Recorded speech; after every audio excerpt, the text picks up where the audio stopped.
Hi and welcome back to my sports photography Q&A. I dropped part one of this yesterday. I got so many great comments and questions that I thought I'd split it over two videos so that you don't have to sit through 30 or 40 minutes of me talking to a camera. Anyway, let's dive straight back into the questions. First question in part two comes from a user called Turnip Madras. I think I'm pronouncing that correctly. And it's one of two great comments they've left recently, actually, so thank you to them for watching. The question I'm going to answer is, do you ever crop in portrait? And yes, I do. Or do I ever crop a landscape photo into portrait? Yes, I do. I know my videos give the impression I am 100% landscape. That isn't the case. I do crop portrait when the image kind of lends itself to it. So take this one, for example. This came from a landscape image, pretty dull photo of a goal celebration, pretty low-key celebration, as you can see. But there's nothing really else in frame, and so despite being a landscape photo, I did flip this and crop it into portrait just to make it a little bit more exciting, a little bit, fill that frame a little bit more. Often, if I've got players kind of taken up most of the frame vertically when I've shot landscape and I haven't had a chance to maybe to pivot with the camera to shoot portrait, then I will crop those into portrait images as well. They're great for posters and for the club to use in match day programs. So if you're new to this, I shoot predominantly for a single club here in England. So they like the portrait images for things like posters and big one-page spreads in match day programs. So yes, crop and portrait is something I do. It's a case-by-case basis, really, looking at each photo individually, and then if there's not much around the frame or if it lends itself better to a portrait crop, that is what I'll do. This next photo did make me chuckle. It's from a user on X. Sorry, I screenshotted it and then kind of cropped your name out when I took that screenshot by accident. Do you ever get bored of photographing the same team? Short answer, no, not really. For a whole load of reasons, really. I just love being pitch side and shooting football, and the fact that the team I always shoot is my team. It's the team I've supported all my life. It's a team my dad supported and generations of my family have supported. So it's kind of a great fit. I'm supporting my team through the camera almost. So no, I don't really get bored of it. Sometimes games can be a little bit boring at times, given if they're going through a run of not winning or not scoring many goals. That can be a little bit more difficult, but generally by the time we get to a match day, I'm still so excited, even when we're bottom of the league, which we've been a few times. I've photographed two or three relegations in my time covering the club. Even when we are having those difficult seasons, I can't wait to get back to match day and be pitch side in the stadium again.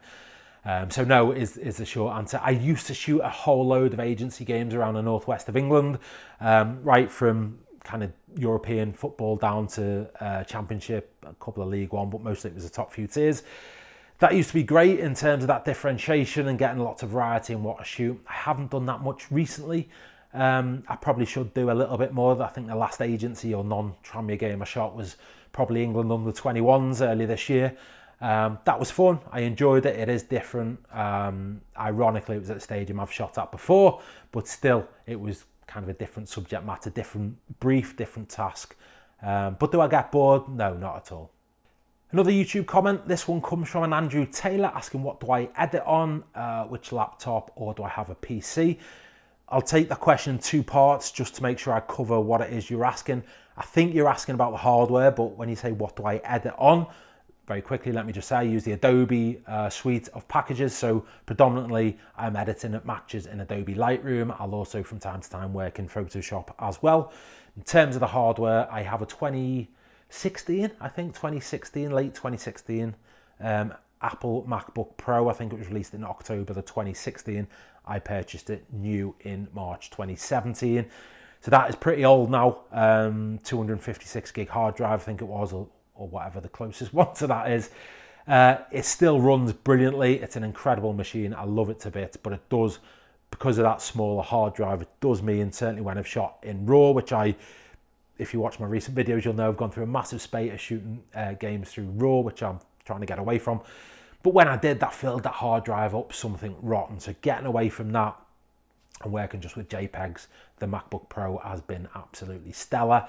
Do I have a PC? Not at the moment, no. I have been thinking about getting one in the near or near to medium term future, I'd probably look to stay within the Mac ecosystem, to be honest. So Apple, probably Mac Mini would be my next port of call if I did want to get a Mac. But I must point out that would be largely to help edit these YouTube videos. I would do some photo editing on that, but largely I'd be using it for YouTube, to be perfectly honest, because editing these videos takes up a lot of hard drive, it takes up a lot of RAM and all that kind of thing. So yeah, I don't have a PC yet, but I might do in the near future.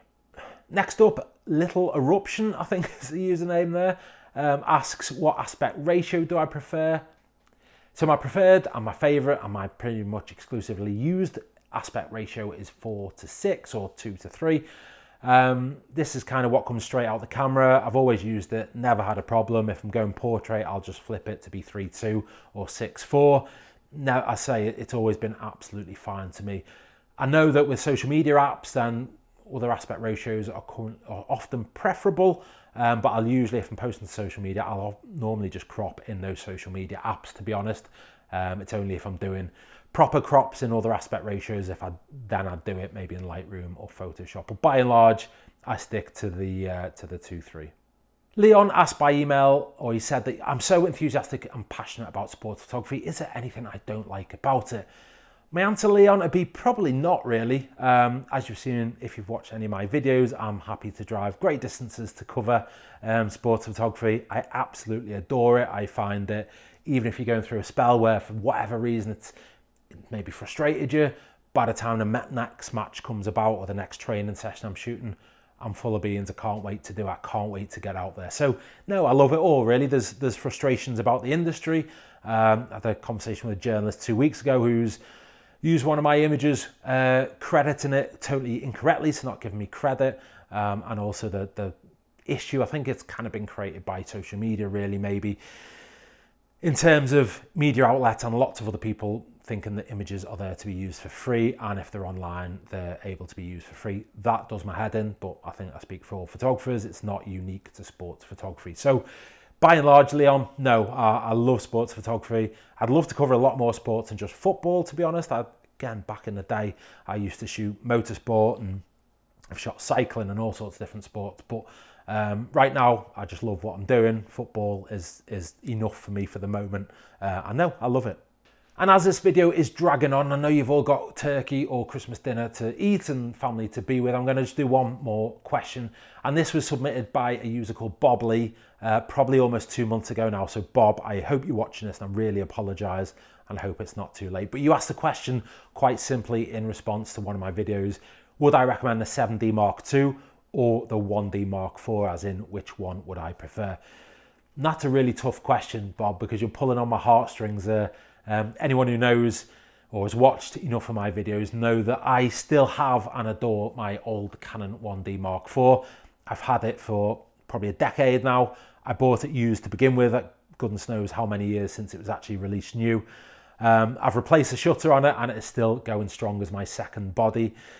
That said, the 7D Mark II I've also used for football once, and the irony of that situation is when I was using my 1D Mark IV and the shutter went, I used the 7D Mark II. The photographer sat next to me who had a spare body on him at the time, which was incredibly fortunate because it allowed me to get these photos taken on a 7D Mark II. And what I found in the same conditions, which was a bit of a murky winter's afternoon, the photos actually looked a lot more vibrant.